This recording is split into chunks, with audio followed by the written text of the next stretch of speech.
Joining me today is Schwartzen. Welcome. How you doing? How you doing, I'm Bernadette? good. I'm good. Yes. So you're Haitian as well. Yes, I am first generation Haitian American. Yeah. Awesome. Welcome to the podcast. I'm so happy to have you to share your story. Thank you, thank you. It's good to share with a fellow also Haitian Mhm, Canadian woman. So mhm. Yeah, and you're in California in the States, correct? yes, yeah, Oakland, Awesome. California. Oh, okay. Well, Mhm. welcome. Thank Uh, you you for can having me. start from anywhere with your story. Yeah. Yeah. Well, my mom came here. She migrated from Port-au-Prince, Haiti, somewhere within the 70s and 80s, and she had five boys. She had her five boys, and I'm the youngest of her five sons. And eventually, unfortunately, she lost all her sons to foster care because of negligence. Because she was trying to create a life for herself. She wanted to better. As we know, like Haiti is one of the poorest countries in the Western Hemisphere, and so she didn't have a lot. Um, as a young woman in Brooklyn, New York, where she migrated to. And so, I was put in foster care at the age of 1. My older brother, who I was, in the foster care system with, was 2. And so we moved to the Bronx, New York, where I stayed for about 6, 7 years. And, within those early years, I was fun, energetic type of kid, love sports, love riding bikes, rode around the local neighborhood, just enjoyed myself for a little bit until eventually, I was as a kid, running around. I was just playing games at a local Boys and Girls Club in my city. And eventually, I ran out, the staff, so I was running around in the clubhouse, and they told me to take it outside while the clubhouse was closing. So as the young ladies, chasing me, I'm trying to get away from her. I actually run off the sidewalk and into the streets, and that's when I actually get hit by a car. And at 8 years old, I get hit by a car. At that very moment, things became, I just opened my eyes and I'm underneath the bottom of a car. And, there's police sirens everywhere. There's ambulance. I see my older brother looking at me with wide eyed. I'm being put on a stretcher. It's dark at night. Everybody's kind of surrounding. I'm very scared, and I don't know what's going on. I don't really know how to process it. But my leg hurts from the car accident, and so in that moment, reality kind of struck in, as far as I'm in trouble. And this is really bad. Because I was in foster care, there was an investigation, and actually got really upset with myself at that time because of the accident. I wasn't able to have fun as much, run around. I wasn't able to, I walked with a limp, so it scarred me mentally, as well as physically. And so I'm walking around with my head down. Eventually, I start just, feeling internal depression a little bit. Depression starts creeping around 8 years old, and I'm just, I'm in my own head and my own thoughts.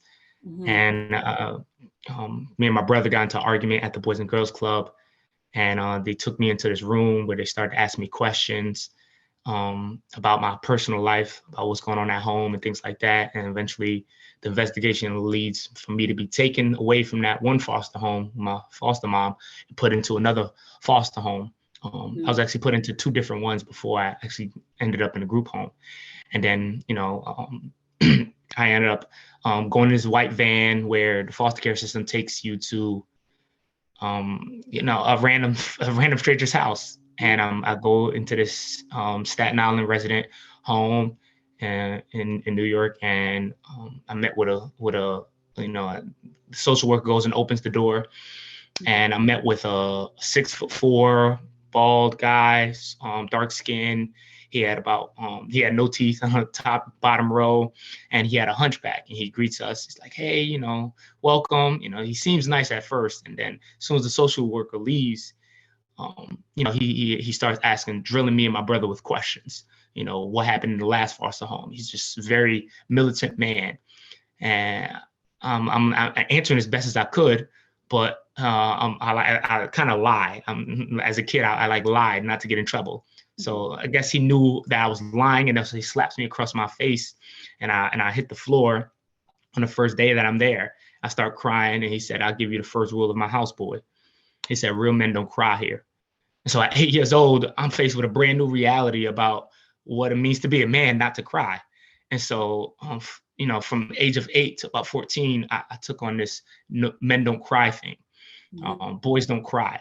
And in that foster home, I'm in an 8x8 room with 2 bunk beds. I'm on the top bunk bed, and there's 4 other young men in there about my age. There's also a teenage boy who's sexually assaulting me. He's molesting me at night. And so from the age of 8 to 10, I'm being sexually assaulted. He's in charge of everything. He's also a gang member, so he's trying to recruit for the gang. And so I'm stealing. I'm going to school trying to get my freedom, but this I don't care attitude kind of just stuck with me because I'm having to lie because I don't want to get in trouble, having to steal because I'm hungry at night, and I'm not getting enough food. And there were also 2 girls and also in the foster care home as well, who they were part of a different family in there. So all these families mixed together. We're all not getting along. We're all yelling across each other. It's a very toxic environment. And by the time I was in 6th grade, I got into my first fist fight at school, got suspended.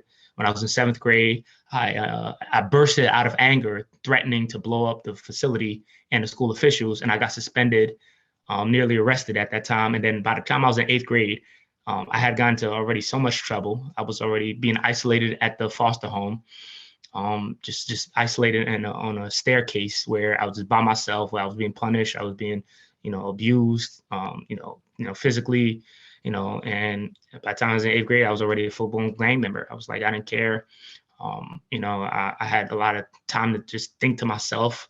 I was just in my own thoughts as far as like, harmful, I went to do harm to myself, or I had to get away somehow.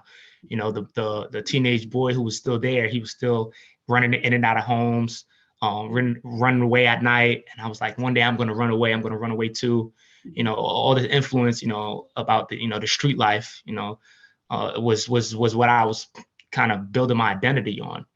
And so my only hope was kind of like basketball. I wanted to be physically active. Eventually on weekends, we were able to go to a local playground, and I played basketball there, and it made me have fun. All while I also attended church and went to youth group. And, the preacher, came with the message of God. And it was always confusing to me because if I'm learning about a loving God, why do I feel so unloved at home? Why do I feel so abandoned by God, by my birth mother? The feelings of abandonment kept coming up, but I just pressed it down because I'm like, I'm not allowed to cry.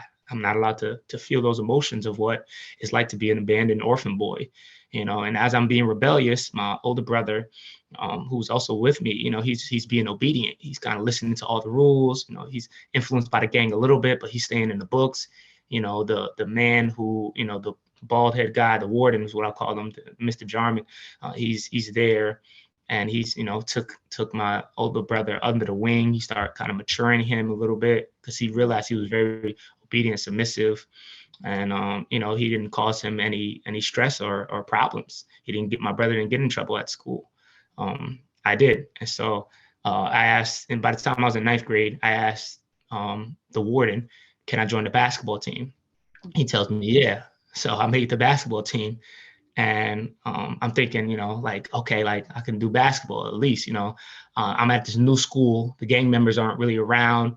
I'm still in the gang, but they don't really see me too much and things like that. And so I'm thinking this basketball thing might be a good thing for me. Come home that same day when I make the team, I say, hey, Mr. Jarman, I make the basketball team. It's like, you can't be on that team.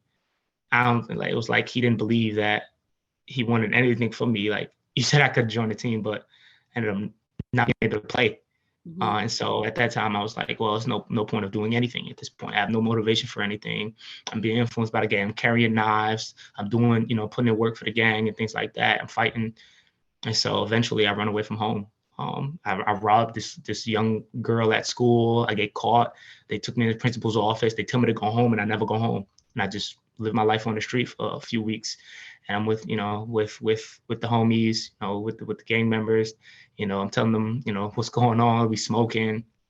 14 years old. And eventually, I try to go back to school. I try to enroll myself in another school. And that's when eventually, I get caught for trespassing. And they take me to the office and they say, ask me questions. And then that's when they realized who I was. I was a runaway kid. People were looking for me.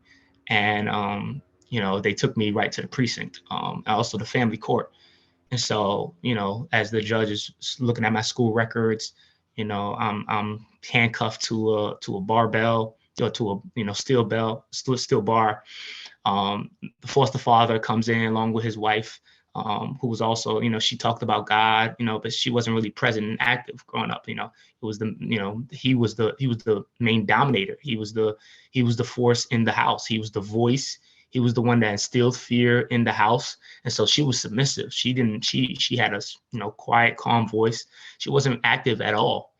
And so, when it came down to the judge, when the judge presented these two options as far as, okay, here's what we can do with with Schwartzen's case. We could either send him away to juvenile detention for 2 years based on his record, but, we'll have to treat him as an adult. In New York City, 14 years old, you could be tried as an adult, especially if you're Black. And so that was the I'm thinking that's the verdict, when he says that. I'm like, okay, I guess I'm about to be in jail for next to a juvenile detention and just fight my way through. This is what I trained for, right? I'm a gang member. I'm understanding myself as just, no one cares, no one loves me. And then he gives the second option.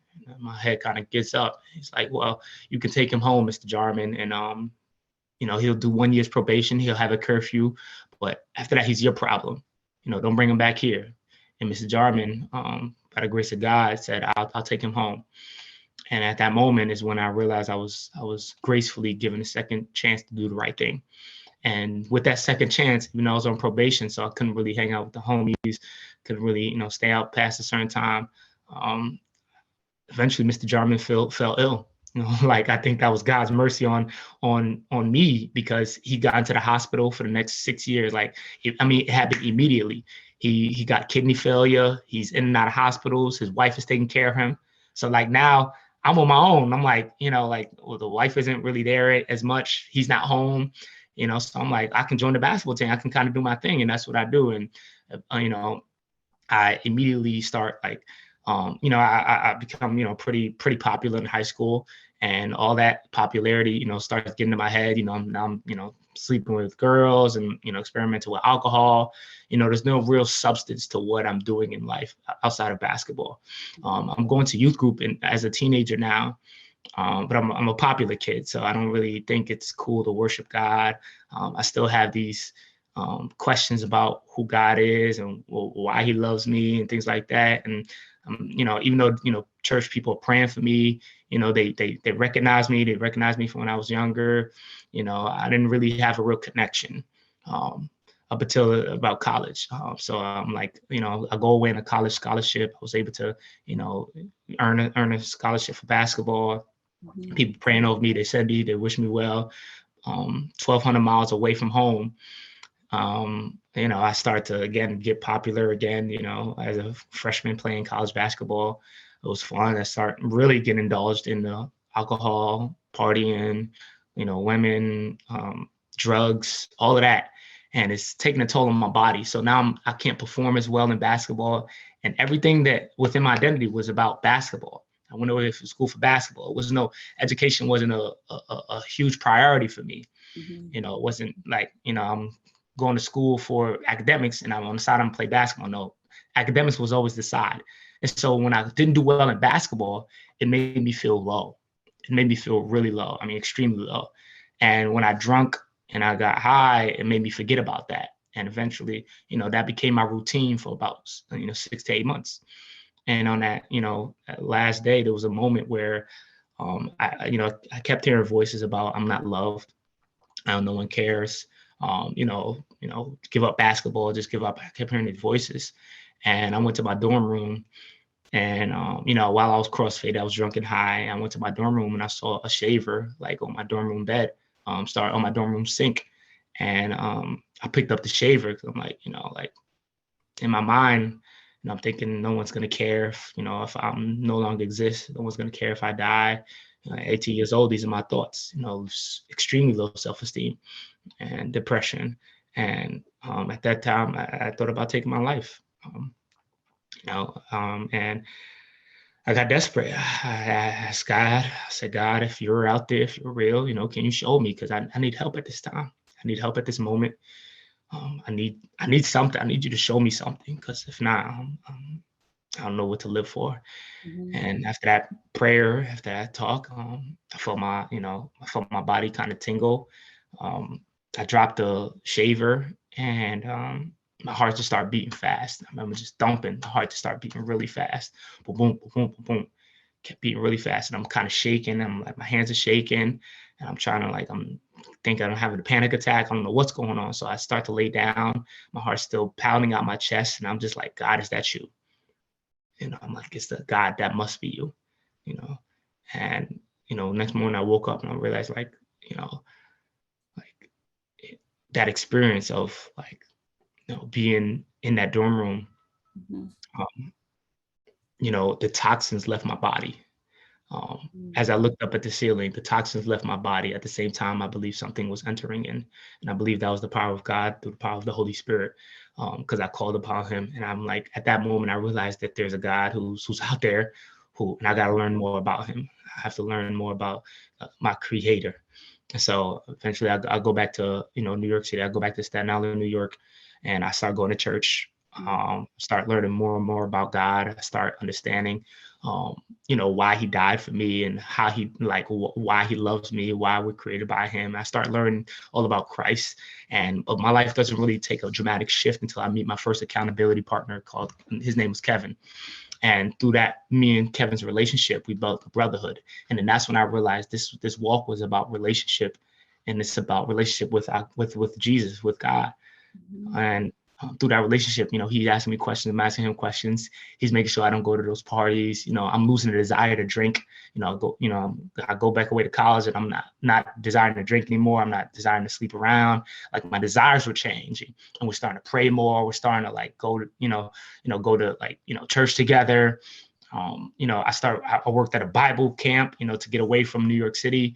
And within those months period, within that year, I just knew that this was the life I was supposed to live. I felt purposeful, like pouring into kids, working at a Bible camp, answering their questions about God, discovering the Bible together, like discovering these stories about Moses, Abraham, Jacob, Isaac, about Job, about Esther, about all these biblical stories, and then about Christ, to see who Christ was and how He met individuals where they were, how He met the woman caught in adultery, how He met the woman at the well, how He treated the woman who's crying, who wiped her tears with her own hair. Those stories were so impactful to me, and I'm like, this is what I believe I'm created for. And I still had a lot of healing to do. Even though I'm learning about this information and I'm understanding the relationship, there was still some things in my heart that had never acknowledged by God. And so I'm in my early to mid 20s, and I'm looking at start a relationship with a young lady who had been with in high school, and that ended up falling apart. And when that fell apart, I realized there was something wrong in here, something wrong in my heart, something that I had not given to God yet, something that I had not forgiven my.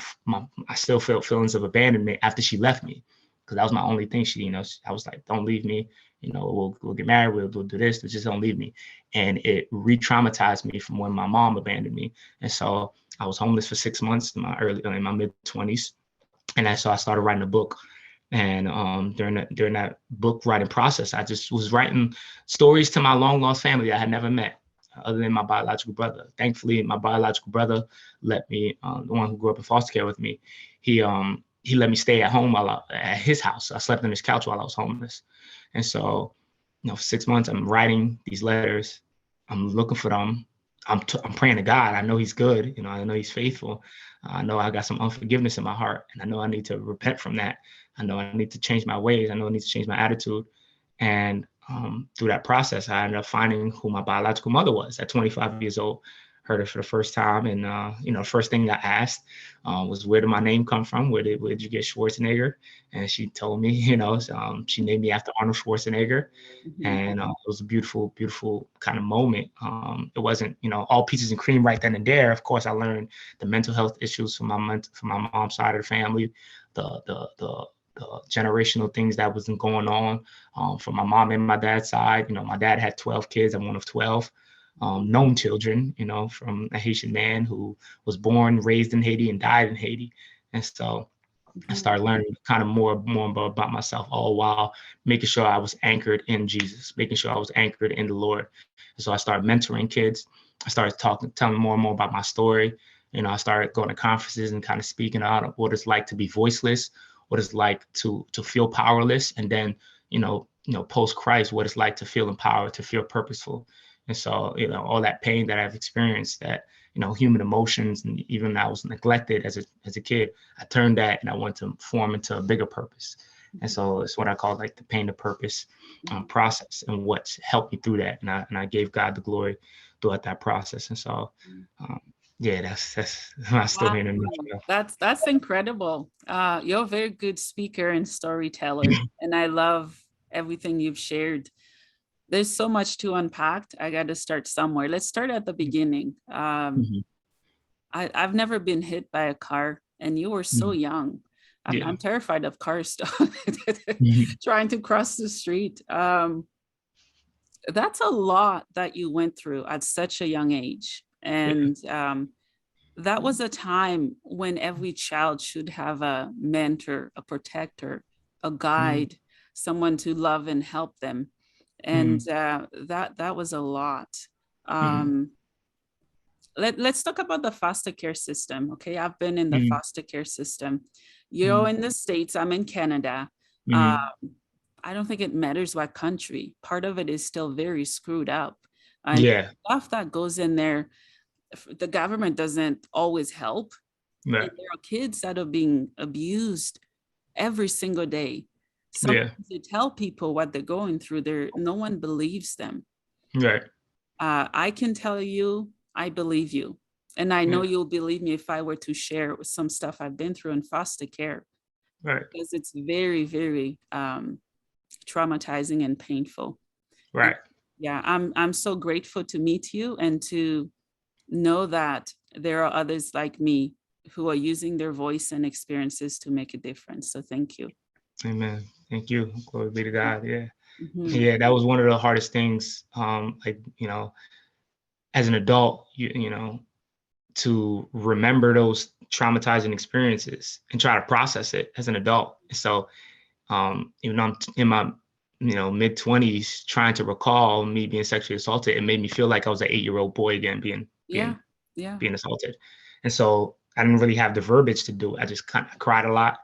I was super angry when I finally came out to my foster family, who didn't know, who clearly didn't know, but the environment created that.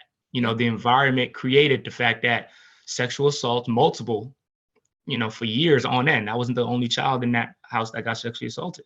And so, the fact that the environment created that, it spoke a lot to what kind of parenting style they had. And so, of course, we had a falling off. Eventually the warden died. Eventually, health took him. But the foster mom, she had we had a major falling out, and we had to have long conversations. And of course, and her being in denial and things like she didn't know, whatever the case may be. I just took it up to God, and I had to move on for myself. I had to forgive for myself. Yeah. Let's talk about Haitian men, the Haitian dad, most of them. I have to be careful here because not all Haitian men are bad people, or bad parents, or bad dads, or, mine wasn't the best to me either. I have siblings that I don't even know. I don't know where they are, if they exist. Exactly. That's the kind of man he was. He was an alcoholic, smoked a lot, would beat my mom very young in front of me, and just wasn't there. So my mom had to carry all of it. So what does that turn me into as a woman right now? I don't trust men. I don't trust anybody, because I felt like, I had to fight for myself, protect myself, and nothing was modeled. And when we're young, things like that happen. It shaped who we are, sometimes for the better. Sometimes we can learn from it. Right. I'm just still speechless of your story because it resonates with me so much. Thank you. Yeah. That your experience it was my oldest brother, my mom's biological, my mom's first son. She married Mm-hmm. And he was abusive. And so Mm-hmm. my oldest brother, um, my oldest biological brother, he saw that as well. He saw the abuse coming from a Haitian man, and knowing that it's very controlling environment. And eventually she left him, but she left him. She had scars. Her eye was never the same Yeah. after that. And then she had multiple baby fathers after that with Haitian men. Mm-hmm. And Haitian men are known to have multiple children with multiple different women, Mm-hmm. with no accountability, and that's for Americans, we look at it as that's strange, but in Haitian culture, it's the norm, in Yeah. Caribbean culture, that's the norm. Mm-hmm. And so yeah, I never got to meet him. There were pictures with my father and me when I was younger, that I saw after we reunited. And and that's why I was one of 12, like, but Mm-hmm. he wasn't there. He wasn't there. And there is a, Father's Day being yesterday, there is some aspect of responsibility that comes with being a father, with being a dad, Yeah. with Yeah. being, responsible for a woman and a child. Mm-hmm. And I don't think a lot of men are, especially Haitian and Caribbean men, are held accountable to that. And that's why I do prayer calls with men. I do lead, prayer calls with men. I'm not saying we got it all together. I'm not saying I got it all together, but it is an aspect of talking about these things that does provide healing, so that we don't repeat the mistakes of our fathers and our forefathers and things like that. Yeah. Yeah. It's ancestral trauma. Yeah. And I've learned that it goes around, Yeah. sometimes not by choice, but it goes around what our parents went through. We somehow goes through it. I know I've been going through it as well. And one thing that Haitian to Haitian, you'll understand, we don't talk about sexual abuse openly, even though it's happening in front of us. Right. We just don't do it in Haiti. Or Yeah. in Haitian culture, they could be in different countries. It just doesn't happen. It's taboo or disrespectful or feeling sorry for ourselves when it's happening. I grew up in an orphanage in Haiti where it happened there. And then I was with family members. It happened by an uncle, and then in foster care, and then actually very recently it happened again. These are topics that we just don't talk about. Right. And while we're silenced, there are those who are dying of pain and of the trauma that they have to go through, those alone. So I'm so happy that you're helping men, because in my opinion, I'm not a man, but I feel that men are neglected, especially men of color. And people of color have to fight a little harder because we're tough. We don't feel pain the way other people do. Are not supposed to feel pain. So you're a voice that is helping those who are being silenced. So thank you. Yes, thank you. And to God be the glory. All glory be to God, because if I wouldn't have found Christ, or if he wouldn't have found me, let me say that, dead in my lost in my sins, definitely wouldn't have been bold. It wasn't a thought, to come out and talk about sexual assault. It wasn't even I forgot it happened until I started going to premarital counseling, until people start asking me questions, pastors start asking me questions. And I'm like, wow, I was really traumatized. And I think that's what the warden did when I came into his house as an 8-year-old, he slapped me and he wanted to knock me out. He desensitized me. He desensitized me that pain is okay. You just accept it and you shut up about it, and you keep going.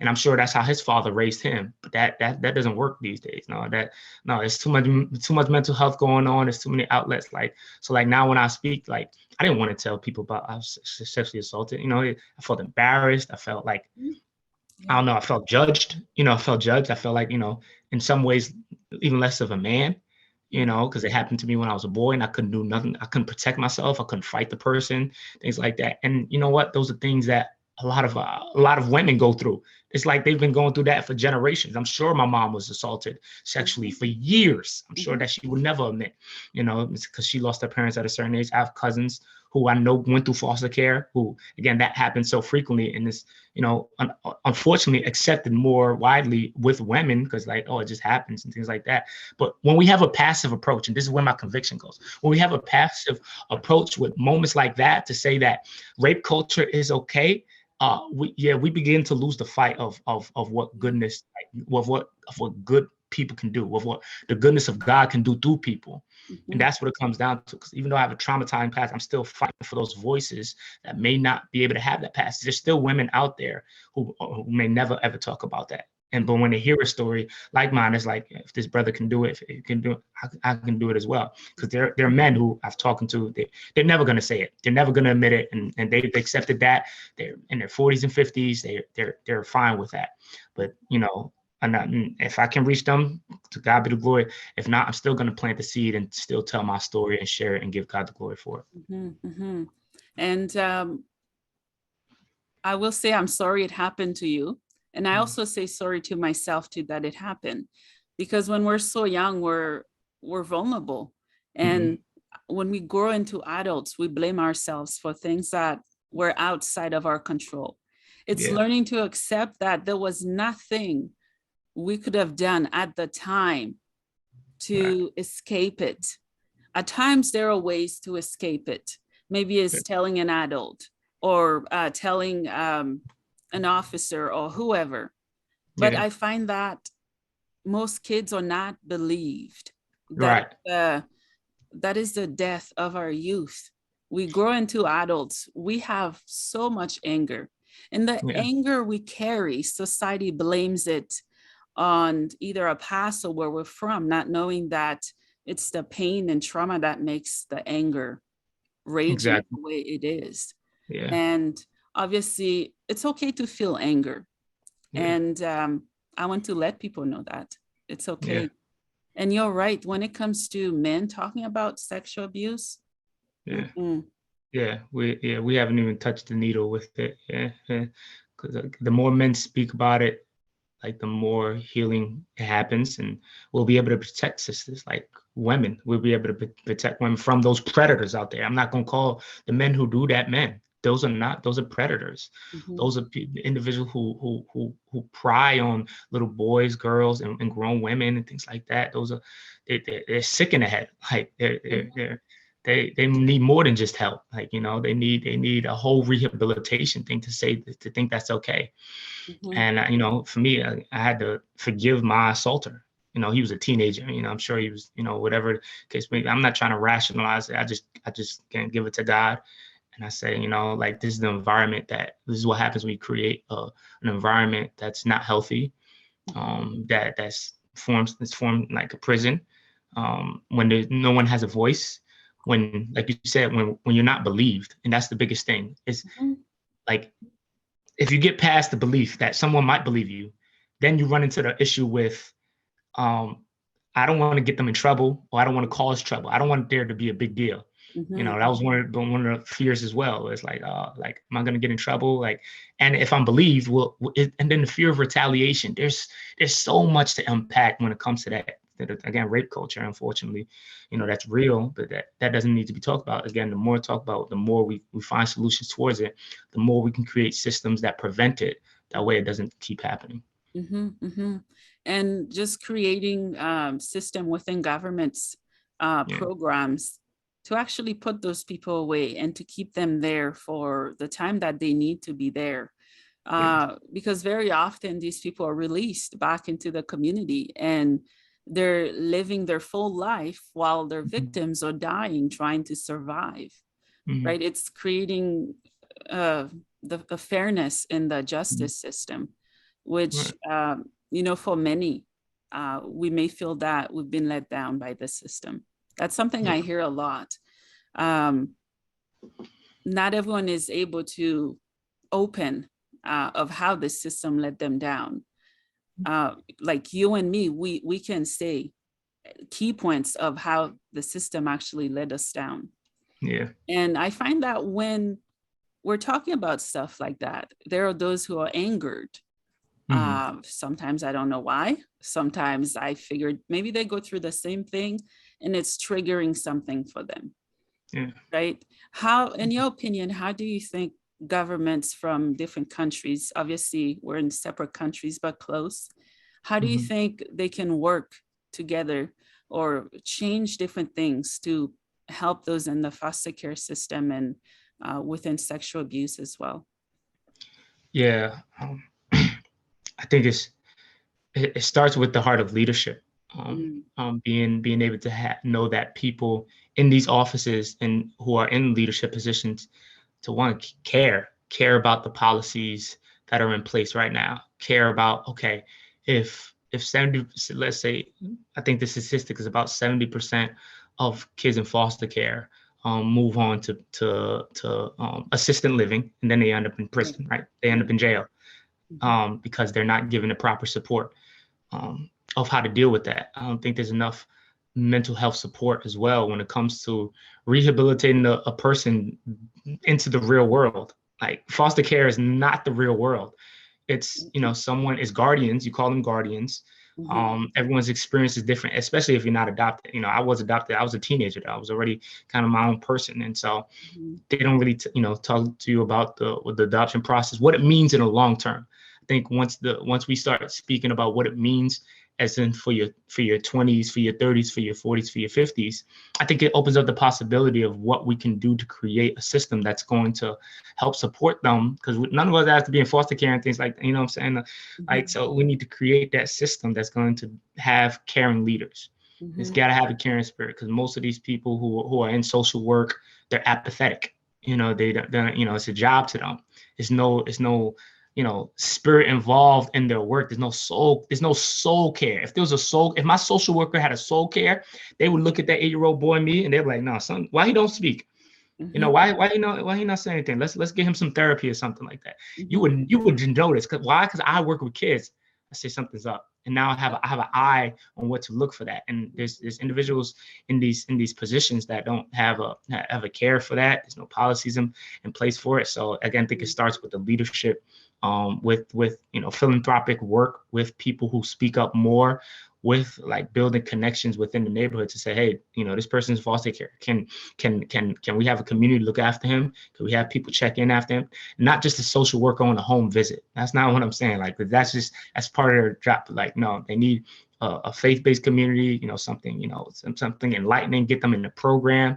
There mhm. needs to be other activities for these kids to do while being monitored by a group of advocates, if I may, group of advocates that would go in there and ensure that they're cared for. And the reason why I say that, because I partnered with certain foster care agencies now to do that, Mhm, to mhm, do that, to do that same exact thing. And my book is called Be Your Own Hero, and I donate, a lot of proceeds to foster care agencies. I try to talk to the youth as much as possible. I work with kids now to try to be that change agent, to let them know they're not neglect. No, I can't, be their primary caretaker, but I'm a plant a seed of hope. Is yeah. what I will do. I will show that I've been in your shoes and that you can make it out. I will, give you, the truth of Christ loving me. And I'm sure he wants to love you, God loving you, and to know them that this is not the end all be all. Even though statistically, things are not in your favor, but you can be above those statistics. You can be above the anomalies. You can be, an anomaly in those situations and be able to grow and see yourself, do well in the future. Yeah, yeah.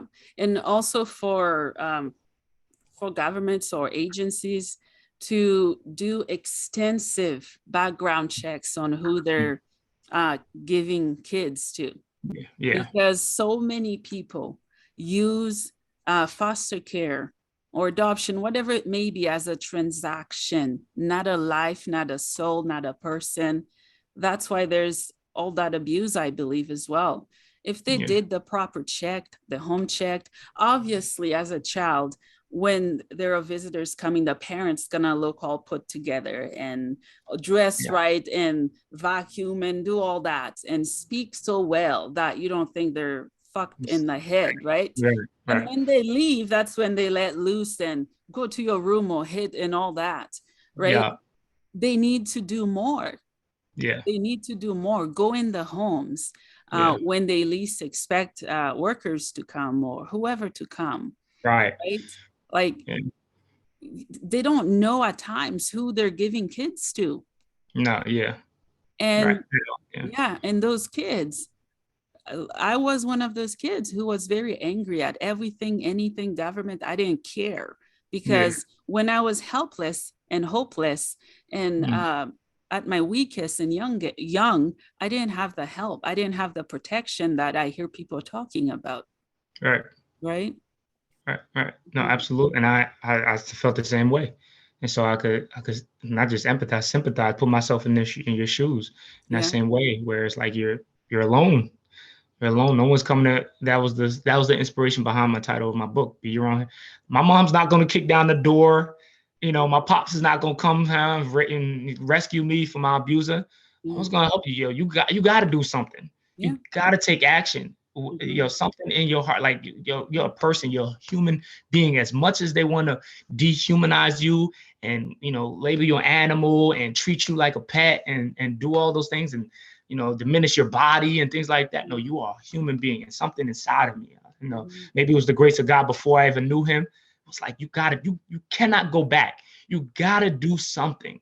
Like the fight, flees response. I was like, I fought, I froze, and I ran at times. And that's when, like, again, like I don't know what specific one is the right response, but I know action has to be taken. We cannot be silenced. We cannot be silenced for what has happened to us, our people, our fellow foster kids, Yeah. and to think that, when we go out to the real world, we're going to be okay. And we're going to navigate relationships. No, we're still going to have a lot of hurt, a lot of pain. We got to revisit those things. Mhm. But in those moments, you have to acknowledge that you were a child. You are forgiven. It wasn't your fault. Like, that's one of the biggest things. It wasn't your fault. And you can still be who you want to be in Mhm. life. You can still build your self-esteem. You can still have a healthy family in the future. You can still Mhm. have healthy relationships. It's gonna take work. I'm still in the process. I go to therapy for these things. Yeah. Still gonna take work. Yeah. Yeah. But trust the process. Trust it. Trust in God. Believe in God that He's gonna get you through this. Allow yourself to heal, to feel, and to move forward from the pain. Don't forget it. Move forward from it. Mhm. Yeah. Yeah. And I'm so happy you're not silenced. And until I think almost 2 years, I chose not to be silenced. I was silenced because of fear, Mm-hmm. judgment, and people leaving and people saying I'm crazy or just judging what I have to say. And Mm-hmm. it takes the type of radical love and spiritual growth from God, by Mm-hmm. God, to do what we're doing, because it takes revisiting those traumatic experiences we've been through and the pain we've been through. Mm-hmm. And I'm like, yeah, I'm going to speak. This is mine. I went through it. So I'm going to speak what I went through. It's like owning a house. We own the trauma we've been through. Obviously, we can learn to release it. But Amen. if we've been through it, we have the right to talk about it. And I Amen. think that agencies or governments or whoever, they need to let people like us speak, Yeah. because we've been in the front line of what other kids may be going through. We've been there. So we have fresh ideas and things that we can see that needs to be changed. Maybe someone who hasn't been through those, they wouldn't see it, they would miss it. Whereas Amen. us, we would say, yes, this needs to change. And we Right. would even have a reason why it needs to change. Right. Mhm, mhm. Absolutely. Yeah. Yeah, let's talk a little bit about God. All right. I've Mm-hmm. had I've Mm-hmm. had my ups and downs with the big guy. All right. Mm-hmm. It wasn't always easy. There was a time where I didn't want to talk or think. Anyone who mentioned God, they were out, Yeah. because I grew up with different religions, and Yeah. I had to choose what was right for me in my Yeah. adulthood.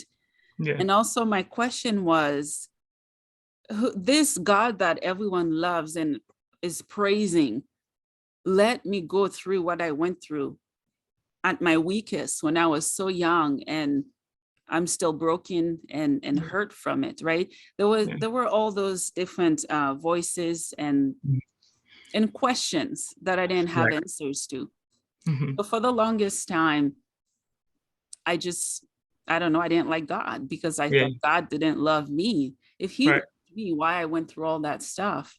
Yeah. But I'm learning now. he Yeah. let me, he was always with me. He let me Mhm. go through it so I could learn from it and help others heal. That's what I'm getting out of it now. Right. What are Right. your thoughts? No, and I used to ask those same questions. Oh, why would he allow kids, Mhm, innocent kids to have their innocence taken away? mhm, And at one point, I was so self-absorbed in my trauma. mhm, And I think that's what happens with a lot of us. We identify so much with the fact that we were victimized at such a young age that that becomes our identity. And we can't shift from that perspective. But again, when we open up the word and we allow to ourselves to be open to what God has to say to us through the Bible, mhm, it allows me to be reminded of a scripture in 2 Corinthians 12:9, where it says, my grace is sufficient. My power works best in your weakness. mhm, Right. And of course, he was talking to Paul, but it applies to us, right? mhm, It applies to us where it's like our weakness, in our weakness, he is made strong. I've had a lot of weak moments. And I think that's where it takes the pride of life away, because mhm, in those moments, there's no way you can heal spiritually or soul care, at least in my personal experience, without understanding that that weakness of when I was a kid, made me glorify God more as an adult. mhm, Because there's a certain scripture that Jesus talks about. He says, he who is forgiven little loves little. He who is forgiven a lot loves a lot. And mhm, I did a lot of horrible things in my life, stealing and things like that. And I was like, I need a lot of love from God, because I didn't experience yeah, that from my earthly parents. I didn't get that. yeah, And seeing the depth of who Christ was, seeing who Jesus was and who he loved. mhm, A woman who was caught in adultery, who got set up and things like that. He met those individuals with grace. yeah, And I have to say, like, if it wasn't for that moment and time at 14 years old where I was given a second chance, I know we would not be talking right now. I know where my life was going to go. I had no direction. And I'm mhm, like, I was met with grace, even if I didn't acknowledge that it was from God. There are moments in our lives that we, whether we gone through a car accident, something traumatic, where maybe it's a relationship breakup, where God speaks to us in those moments and say, look to me. Those are ways to get our attention. Otherwise, we got a sinful nature, right? We're too self-absorbed in the self. We're thinking about us, so much, and God wants to shift our perspective and, allow him to think about him. Otherwise we do worship ourselves. Again, I got caught up being popular guy at one point, even though I was given a second chance. I didn't praise God, because I'm a free man. No, mhm, I praise myself because I did that for myself. I'm my own hero, what I'm saying? Things like that. But no, it's moments where, uh, again, understanding the gospel of Christ and understanding myself and what he has forgiven me for, mhm, I'm like, if it was up to me, I would not be here. And I mhm, believe there was someone else writing my story. I believe there was always a higher power looking out for me where I could be in jail, because I have that background of more than 80% of the prisoners in jail right now who grew up fatherless, home, mhm. motherless, sexually assaulted, and they chose that path. Eventually, even if they didn't realize they were choosing it, they chose that path. They did. Even if they, for whatever reason, we all have justifiable. It'll be, I can justify myself if I was a pedophile right now because I was a sexually assaulted and things like that. Now I had to choose. I had to put in that work, and I had to humble myself under God's mighty hand and say, God, you have a purpose for me. There is purpose for my pain. There is purpose for my trauma. And it's moments like these, it's podcasts like these where, I come across your page and, you're a Haitian, Canadian, and, your family's from the same place my family's from. And it's moments Yeah, like from the that. same crap. Exactly. Yeah, from Port-au-Prince, right. There's Oh, moments like this where I'm like, God, I see you working. Like, this is you showing your favor has always been upon us. That for moments like these where we could share our stories, cry about, laugh about it, things mhm. like that, and have a moment where we could say, Yeah. it is his goodness, it is his mercies, even if we don't see that at the time, because we have limited perspective, because we're kids. As we mature, as we grow in the faith, as we continue to believe, as we grow into ourselves, Mhm. and sanctification is a never-ending process, right? We know we're never going to be perfect, but we can learn from those lessons in life. We can continue to not be so self-absorbed or look at the victim mentality and realize what I've experienced, I want to give to you. And Mhm. I want to show you that you can move past this as well. Here's my story. Here's my testimony. Here's the God that I serve. And here's what he offers. He offers love. He offers forgiveness. He offers kindness. And at the same time, he takes those, those hatred away from the people who did that. He had to take that away from my mom. Like, the fact that I want to harm people, he took that away in the process of me forgiving those people who did me Mhm. harm. Mhm. Oh, you just said my favorite word, forgiveness. Mm, And for so long, yeah. um, I thought when I didn't forgive a situation or someone that I Mm, was hurting them, when mm. really I was killing myself. So, right. Like it's so toxic to carry the burden, the shame, and everything that comes with trauma. So Yeah. forgiveness is so important. Yeah. And I believe that with my whole heart that forgiveness begins within. Yeah. And if we can't forgive ourselves, yeah, we can say we forgive others. Do we really mean it? I don't know. Yeah. I don't think we do. Mm, But yeah, yeah. yeah. Um, That's good. Yeah. yeah, and I was never against church Mm-hmm. people, or it's just sometimes in my situation when I was hurting so much, Yeah. I needed just a little bit more than prayers. Maybe see a psychiatrist and mix it, kind of blend everything together. Yeah. Even though I lean on the word, I trust it, I love it. But Yeah. when we have the word and we don't have, uh, example, professional help or other helps that we need, we somehow lack something. It's not Yeah. that God cannot do what he says he can do. Right. Well, he's leaving us to guide us. He never leaves us, but he's kind of pushing us, kind of Yeah. guiding us. Yeah. And it's just understanding that it's okay to get help. Yeah. And that's huge to ask for help as well. And I realize with church people, because I've also been church hurt as well. With people who go to church, um, they're all going through their own battles as well, right? Yeah, So it's like I'm like, oh, why didn't you ask me things when I was a kid? I'm like, oh, I was a kid. Like maybe as adults, they don't feel comfortable asking kids. I'm not expecting them to be a social worker, so I didn't have that kind of expectation for church kids. But when I was an adult and I was going through trauma with a relationship, I'm like, yo, y'all supposed to be my accountability. Like, what's going on? Like, I went through divorce and this and that. I got church hurt because they were the ones counseling me. Mm-hmm. And again, that's when we have to realize the flaws of humanity, right? The fall of Yeah. mankind. Where God asked Adam in the garden, who told you, that you were naked? Who told you that you were exposed? Did you do what I asked you not to? And so it's like, who kind of told us these things? What voices were we listening to? Is what I kind of summarize that as. Who was I listening to? Mm-hmm. That they're expected to do these things that I'm supposed to submit onto to the Lord. Did I come to Him first? And this is where my relationship with Him ignites. Where I'm in that space where I want to go to Him first. I go to Him first. When it comes to a significant other, that I'm expecting to be married in the future. Mm-hmm. To expect to go to Him for my spouse, for my significant other, to meet that person in the presence of God. Mm-hmm. This person who I'm in relationship with now, I met her in church, in the church that that I grew up in. When I went back and tried to, and I had to forgive. And through that forgiveness process, she kind of saw my process and realized, she could be a potential support system and help me throughout this process for me. So I opened up. Now I'm opening up myself. After not opening up myself, I was kind of like done for a while. I'm like, I'm just be single, just do my thing. But what did I do? I stepped back into church, got into this word, and along that process, along came a young lady who I'm in relationship with now. So, Mm-hmm. it's I think God work, I believe God works in those ways where it's like, if you follow me, seek ye first the kingdom of heaven, everything else should be established. Of course, absolutely there are practical ways to do certain things, but to put that expectation on church people, I let that go. I'm like, these individuals are hurting, probably got bigger demons than me, like probably the things in their past that they never want to speak about, and they're looking for salvation and forgiveness through Christ right now.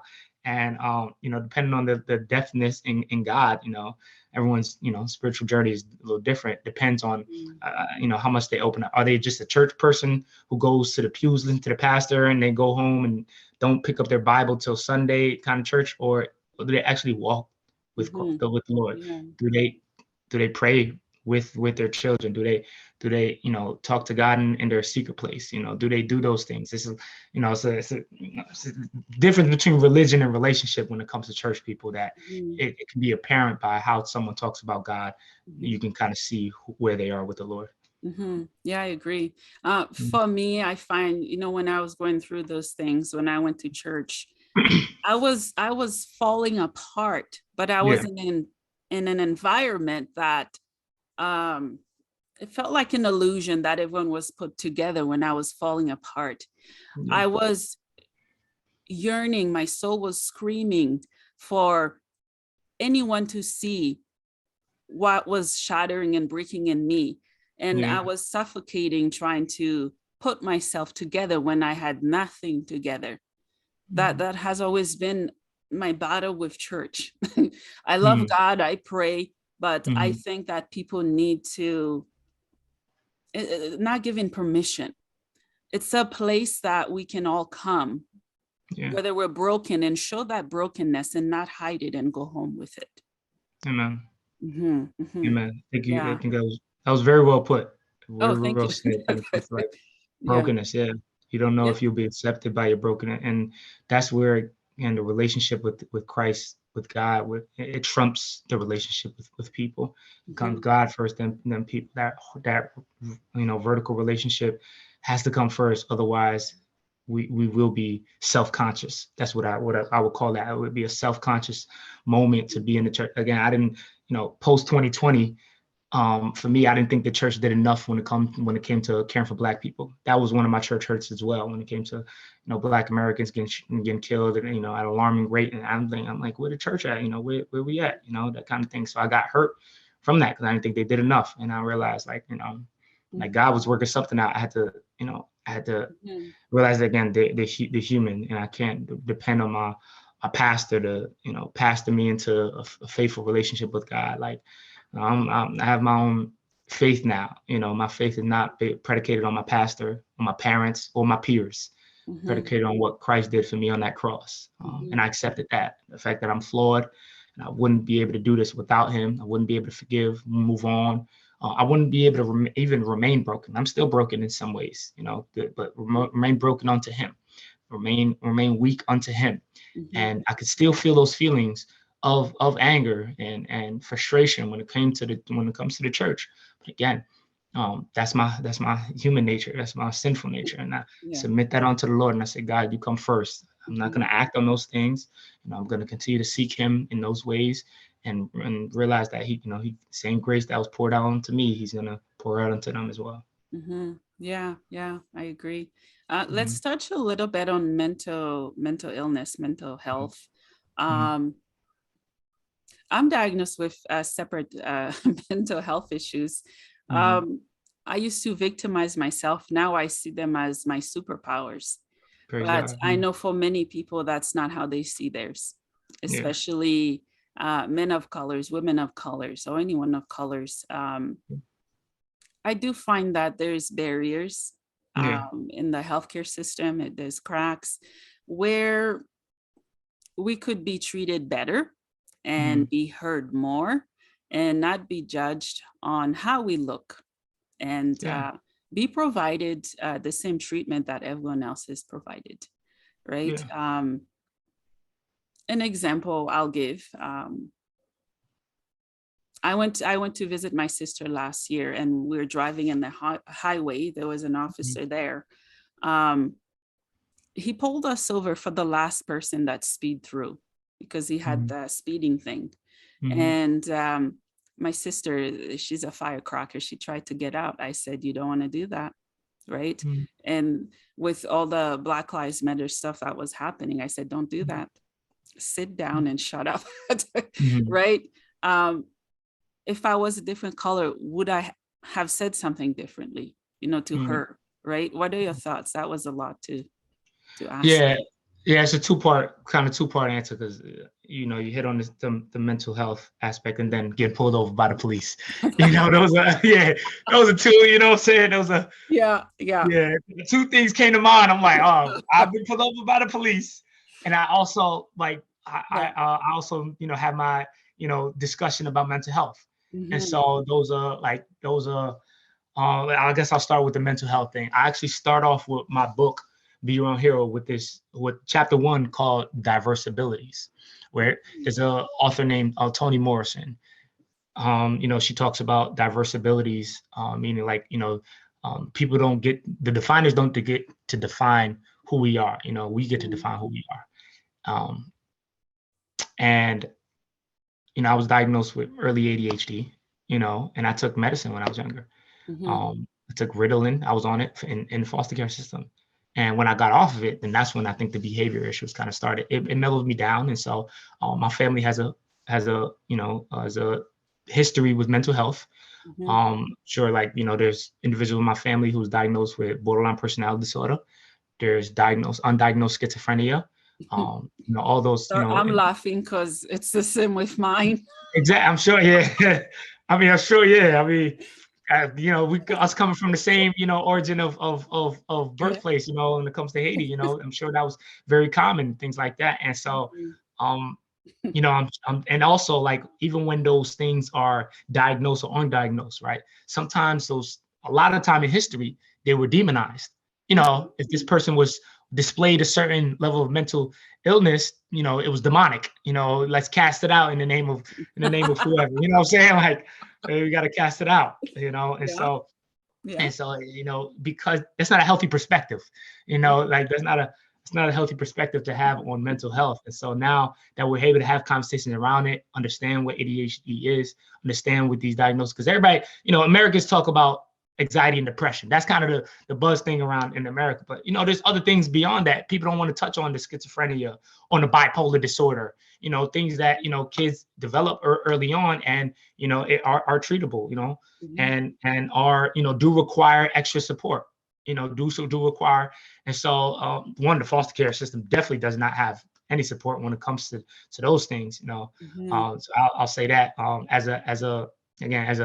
I'm not going to call myself a healthcare professional, but as someone who works in the mental health field, who works with kids who are diagnosed with that, I make sure I am aware of it, and I keep an approach where I don't make them feel any different. Even if they act out, I ask them questions. I let them rationalize. I let them think it through. So that's one of the approaches I take. I can go on and on about what my approach is as a professional, as a childcare provider, but I want to hit on the getting pulled over, right? Getting pulled over as a Black Canadian or Afro American, in any situation is always going to be scary. It's not one time where I was pulled over and my heart didn't race, and so that's a systemic issue. That we know the police were, when they first formed in America, they were formed to catch slaves, former slaves, fugitive slaves, and things like that. There's Fugitive Slave Act. There's a long history with police brutality in America and the injustice that goes on. And so I actually end my book. I start off with diverse abilities, and I end my book with every hero needs help.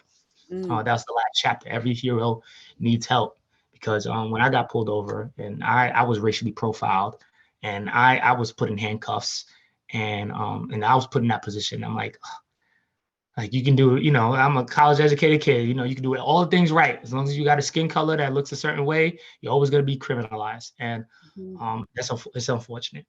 It's Mhm. very, very unfortunate. And, moments like that, I just pray that I pray that I don't get killed in the process, and I cooperate, I do what I'm told, things like that. And unfortunately, people do lose their lives because they don't cooperate. The officer gets angry. They don't see us as human beings. They don't see us. They still have that.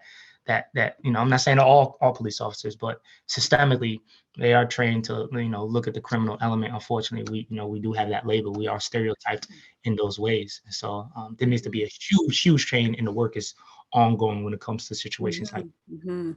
You know how they say Canadians are nice, right? Yeah. I talked about racism on a separate episode by myself. I'd love to have you or other people join. Um, excuse me, we have nice racism. And because it's nice, we think it's okay. It's all right. When really it's an issue. Most people don't do anything about it. It's like an elephant. We walk around it when we're exhausted, when we know it's an issue, right? Yeah, you're right. I know when I first came to Canada, I was very scared of police officers. It had nothing to do with the beautiful person that they are, because they go home, they have family.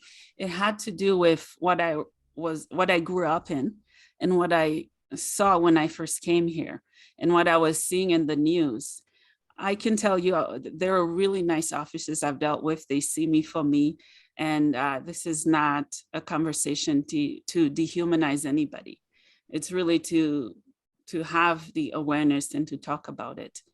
And I know there are lots of programs where I am. I don't know about where you are, that that are having little kids from all backgrounds or teens come into the police officers' offices and just talk to them and to kind of reduce that stigma and to kind of break it down. So I think there is work that is being done, some incredible work, but there could be more work. A lot more work. And Yeah. And I have schizophrenia. It's funny that we're talking about this. You probably can't tell, most people can't tell that I do. I am one of the nicest schizophrenic anyone would ever meet, right? But I've dealt with my own issues, I would say, in the healthcare system when I was in psych wards and how I was treated or looked at because of my skin color. But at the same time, there were those who saw me and they saw past my skin color. Not to get everyone to believe that they should look past it. It's to be educated, to understand the impact of it, because it does impact us. It does impact me, I can say. It impacts how I trust, how I help. It used to impact how I talked about it, because I would feel scared and afraid and not talk about it. Right. Yeah. Thank you for sharing as well. Thank you for being vulnerable in that moment. It leads me to talk about my most recent episode. I was diagnosed with brief psychotic disorder about a year and a half ago, and I had an episode where I ended up in a mental hospital. A lot of people don't know this. It was kind of the reason why I moved to California. It was a moment where, in New York, I began to hear voices again. I began to listen to voices that was telling me about my biological mother and this narrative I created with her. And people were being concerned. I had friends that were like, "Whoa, what's going on, man? Like, you got to follow the voice of God, not your own thoughts and things like that." And a lot of that, and it led me to go back to the apartment where my biological mother was, and I almost got killed out there. But I ended up like not, by the grace of God. And I talked to this woman who I thought was my mother, and I had episodes when it came to that, and I realized I wasn't treating my environment healthy. I was back into the same foster home that I was sexually assaulted in. I was living there, and so the closet that teenage boy brought me in when he was sexually assaulting me. I would go in there and I would just just be alone with my thoughts, and it wasn't a healthy thing. And so I didn't believe environment, because again, I would never know that you have schizophrenia or anything like that, because you carry yourself well, and even if I don't know you personally, like the environment is, you have a warm spirit to you, you have a warm soul, you're authentic, this conversation going incredible. And so moments like that, it's I know the environment plays a huge part on our mental health. And I advocate for a healthy environment. Now I'm in a healthy environment. My brother, who lives out in California, was like, "You need to be in a healthy environment. You need stability. These are the things that you need." Why? Because he's been through that as well. He also, being my mom's oldest son, went through episodes. He ended up in psych wards. We had a brother who died exactly in the streets. You know, he got killed in the street during gang violence with gang initiation. He got killed in that. So my brother had a mental breakdown with that, and he used that into purpose. We have another brother who ended up again, all mental health things. Another brother who ended up threatening to blow up Central Times Square or something like that. One of the biggest streets in New York City. He ended up serving 7 years. You know, and he heard voices, and and so it's things like that. And then and then there's me. Where I ended up almost tried to commit suicide. So there's a pattern that needs to be broken, needs to be spoken about. And I'm sure our ancestors and our brothers and uncles, I'm sure they experienced things and they just didn't have the verbiage to kind of speak about those things, of what happens, of what's it called. Like, I'm not one for the labels. I'm like, I'm not one for what they call me, ADHD kid and OD, all these things. I'm not one for that. I'm just like, we have diverse abilities, as Toni Morrison said. Our God don't make mistakes. That's bottom line. God don't make, so he didn't make an error in my brain or anything like that. I'm sure there's high stress hormones because of the trauma that we've been through, from Haiti, from Africa, from being in this translated, in the slave trade and things like that. I'm sure that stuff was passed down. But I won't let those who have oppressed people of color define me in those ways to tell me I'm not functioning, or I'm high functioning, or I'm this and I'm that. Well, God don't make mistakes. I'm still take care of my mental health, but at the end of the day, my identity lies in the Lord and not in what other people say about me or what the science says about me. Yeah, you're right. Yeah, I remember talking to a lady at the hospital. She was so helpful with my situation that I recently went through.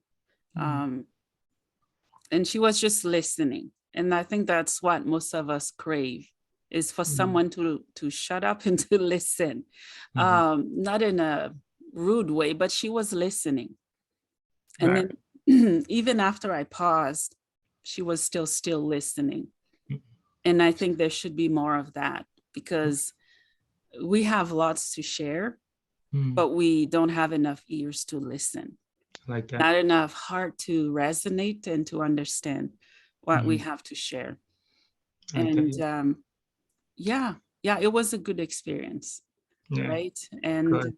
I hope one day, I want to leave the next generation with more than what is left here. And I can tell you do too. I do. Right? Yeah. I want my kids to be able to be seen for who they are, not for what they look like. And when they're hurt, when I'm gone, that they can approach anyone, any color, and say, I'm hurting. Can I talk to you? I love it. Yeah. Love What it. an amazing conversation. Absolutely. Could go Absolutely. on. Yeah, that's good. Praise God. Do you have anything else you'd like to share before we wrap up? Do you have a book? Yes. It's called. I have several books. I don't know if you can see. I don't know if you show it, but this is my first one, called "Be Your Own Hero: Turning Obstacles into Opportunities." Oh, I love that. Yeah, this one. This was the beginning of my writing journey, where I submitted it to a couple literary publishers and awards, and got some national recognition back in 2019, just before the pandemic. It was pretty much my testimony, my life story, how I found my my long lost family, what I learned, what I discovered about myself, those practical life lessons as well, of how to be a successful college student, how to go on to be a pro athlete. Just my life story in that way. And then I have my second one called "Cursed by Sin, Cured by Him: The Exposure of Prodigal's Heart." Yeah, this one deals more with the heart side of things, when it comes to my faith in the Lord. When it comes to the faith in God, this answers a lot of questions that individuals in my generation ask in their mind, but they don't verbalize about humanity, about God's, about who God is, about His grace, about God, how Jesus, how we're under the doctrine of grace, the disposition of grace, what grace is. How do we get vengefulness out of our heart? The story that I kind of highlight in in the book, in chapter 2, I highlight many stories, but one of them particularly is a gentleman who loses his daughter to a car accident, and the man who strikes the 8-year-old girl is a 19-year-old kid who just got broken up with by his girl, who broke up with his girlfriend because he found out that he cheated, and so he goes to the bar. He has a fake ID. He's drinking. Then he drives home and hits the little girl, and so in this scenario, we're at the courthouse, and the judge is reading all the evidence that he's charged with vehicular manslaughter, drinking and driving underage, reckless driving, reckless endangerment. He kills someone. The father's in the room, who lost his daughter, and the 19-year-old boy, he gets acquitted. He gets set free, and I use that specific scenario because I know it touches the heart, and everyone would say that's injustice, that's injustice, that's unjustified. He needs to go to jail, a life for life. That's not fair. I'm sure the father's furious, things like that. But I want to capture the human emotion of what injustice would look like. And relate it to today's terms, in terms of what Jesus did back then, where he let a guy named Barabbas off of the cross in order for him to take the cross, where Barabbas was also a murderer, a leader of an insurrection, a rebel, and he deserved death. He deserved the death penalty. And Jesus, on Passover, he took the place of Barabbas when the crowd was like, who do you want? Do you want Barabbas to be let go? Or do you want Jesus? Pontius Pilate, the government, the judge at the time, said Jesus is an innocent man, but instead the crowd all said crucify Jesus, and now this murderer is let go. And that's what we see. We would call that injustice, and we'd be furious. We'd be pissed if that happens. And with the same way that father felt about his daughter's killer being set free, is the same way we feel, about the same emotion that we feel when it comes to like God letting sinners into his good grace. It's the same way we or how church people or how religious people and things like that, where God's grace knows no bounds. His Holy Spirit is open to all. Like, it's not just a select Jewish people who got accepted into heaven. No, God predestined who he chose, who he called out. And so I answer all those questions. That's just one of those things, one of those human emotions that, again, we ask these questions in our mind, but we don't always verbalize it. And it was a very deep dive into the faith walk. And so it's only been out for like a year, and it exposes the heart of individuals. Wow, that's very deep work. Yeah, and it has profound meaning, and I love it. Where can people find your books? Are they on Amazon?